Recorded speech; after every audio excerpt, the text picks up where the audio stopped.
আসসালামু আলাইকুম। কথা বলছি সরাসরি সিঙ্গাপুরের ডি রিসোর্ট থেকে। এখানে আজকে আমরা জানি যে জেলোসিয়া ইন্টারন্যাশনাল অলিম্পিয়াড অনুষ্ঠিত হয়েছে। আমাদের বাংলাদেশ থেকে 18 জন শিক্ষার্থী প্রতিনিধিত্ব করতে এসেছে। সবাই আলহামদুলিল্লাহ খুবই ভালো করেছে। আমার পাশে এই মুহূর্তে দুজন শিক্ষার্থী আছে, একজন হচ্ছে গোল্ড মেডেলিস্ট আর একজন হচ্ছে সিলভার সিলভার। আচ্ছা, তো গোল্ড মেডেলিস্ট আমার সাথে আছে হচ্ছে দেবনীলা দত্ত, আর হচ্ছে পাশে সিলভার আছে হচ্ছে পারিসা দত্ত। পারিসা, তোমার অনুভূতি কেমন? পুরা কম্পিটিশন কেমন ছিল? এবং তুমি বাংলাদেশ থেকে, তুমি আমাকে বলেছো যে এখানে বাংলাদেশে যারা আসছে ওরা এতগুলো প্রাইজ পাইছে, কিন্তু তারপরও বেস্ট হইলো না কেন? তো আমি তখন বললাম যে এই যে মালয়েশিয়া বা অন্যান্য দেশ থেকে অনেক বেশি মানে ক্যান্ডিডেট আসার কারণে তারা কম্পারেটিভলি দেখা যাচ্ছে বেশি প্রাইজ পেয়েছে, কিন্তু এভারেজ হিসাব করলে মনে হয় বাংলাদেশই সবচেয়ে বেশি পেয়েছে, কারণ বাংলাদেশে যারা আসছে সবাই bronze, silver, gold, diamond, even হলো যে ফার্স্ট রানার আপ, এরকম বাংলাদেশ খুবই ভালো করেছে। তো তোমার কোয়েশ্চেনের আনসারটা আমি দিয়েছিলাম যে তোমরা যেহেতু মাত্র 18 জন এসেছো, ওই জন্য হলো এবার বাংলাদেশ বেস্ট হতে পারে নাই। এখন বাংলাদেশকে বেস্ট করার জন্য কি করবা, আর এই ফুল কম্পিটিশনের তোমার অনুভূতিটা কি একটু যদি শেয়ার করো।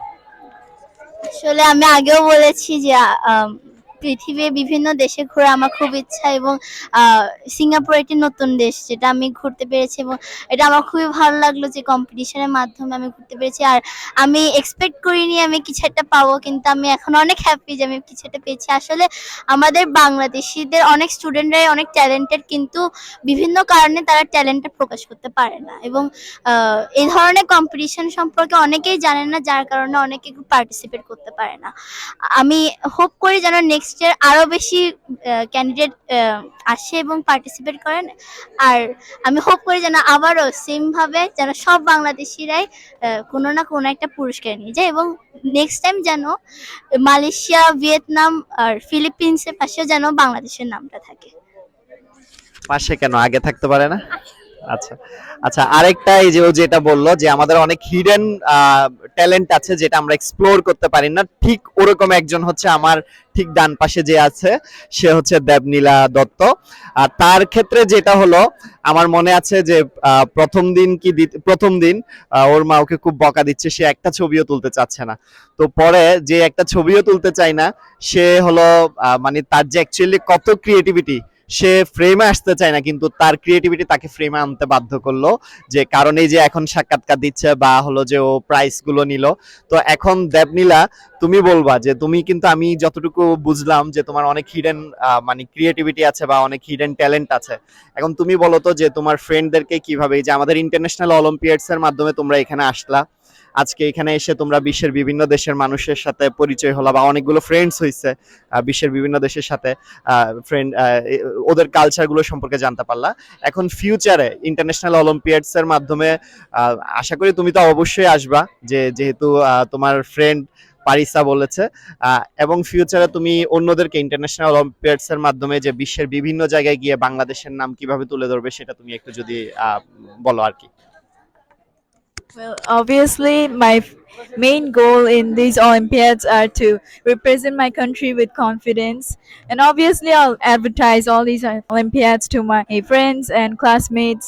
We hope that Bangladesh can be upheld in a higher position in these Olympiads. There are many hidden gems, as Parisa said, in our country, but many people don't know about them, these Olympiads, because of the lack of advertisement, the lack of students willing to. So we should like encourage our classmates. We should show them, reflect on our talents. We should encourage them to participate in the Olympiads, recognize their talents. I guess that's how we can uphold our country to be better. আমি নিজে তো একজন শিক্ষক, আমি একটা কথা না বললেই নয়। এটা আসলে পজিটিভলি নিবে নাকি কেউ নেগেটিভলি নিবে জানি না। ওর হাত কাঁপে, পা কাঁপে কথা বলার সময়, কিন্তু ওর গলা কাঁপে না বা ওর হলো যে ট্যালেন্টটা কাঁপে না, এটা কিন্তু ঠিকই প্রকাশ পাচ্ছে। মানে এটা খুবই আসলে মানে কি বলবো, ব্লেসিং বা হলো যে আমাদের দেশের জন্য। যাই হোক, তোমাদের দুজনকে কংগ্রেচুলেশন। আমি সাথে পরিচয় করিয়ে দিতে চাচ্ছি ইন্টারন্যাশনাল অলিম্পিয়াডস বাংলাদেশের চেয়ারম্যান তানভীরুল হক স্যারকে। তানভীরুল হক স্যার, আপনি যদি এই যে এই কম্পিটিশনের আয়োজনের পিছনে ডেফিনেটলি বাংলাদেশের স্টুডেন্টদেরকে, এখন আমি যতটুকু আপনার সাথে কাজ করছি গত 1-1.5 1.5 বছরে অনেকগুলো স্টুডেন্টকে বিশ্বের বিভিন্ন দেশে নিয়ে যাচ্ছেন এবং ভবিষ্যতে ইনশাল্লাহ আজকে এখানে যেভাবে কথা হলো যে বাংলাদেশও এরকম অলিম্পিয়াড আয়োজন করবে, ইন্টারন্যাশনালি বিভিন্ন দেশের মানুষ বাংলাদেশে আসবে। সো ইন্টারন্যাশনাল অলিম্পিয়াডস এর মাধ্যমে কিভাবে স্টুডেন্টরা খুব সহজে, এই জিনিসটা অনেকের কাছে একটা ফোবিয়ার মতো কাজ করে, খুব সহজে কিভাবে ওরা বিশ্বের বিভিন্ন দেশে যেতে পারে বা এই ভয়টা কাটিয়ে উঠতে পারে সেটা নিয়ে একটু যদি কথা বলতেন। আমি একটু ফ্লোর দিচ্ছি আপনাকে।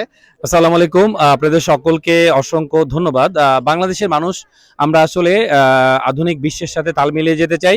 বাংলাদেশের শিক্ষার্থীদের মেধা আছে, তাদের ট্যালেন্ট আছে, শুধু তাদেরকে সুযোগ দিতে হবে, তাদেরকে উৎসাহ দিতে হবে, তাদেরকে মোটিভেট করতে হবে। এবং ওরা যে পারফরমেন্সটা ইন্টারন্যাশনাল পর্যায়ে দেখাচ্ছে সেটা অনেক গর্বের বিষয়। আমরা খুব শীঘ্রই ইন্টারন্যাশনাল কয়েকটা ইভেন্ট আমাদের বাংলাদেশে খুব শীঘ্রই হবে, এটা আমাদের গর্বের বিষয়। আজকে যে পারফরমেন্স বাংলাদেশের শিক্ষার্থীরা 18 জন শিক্ষার্থী এসেছে, প্রত্যেকটা শিক্ষার্থী তার মেধার সর্বোচ্চটা দিয়ে চেষ্টা করেছে।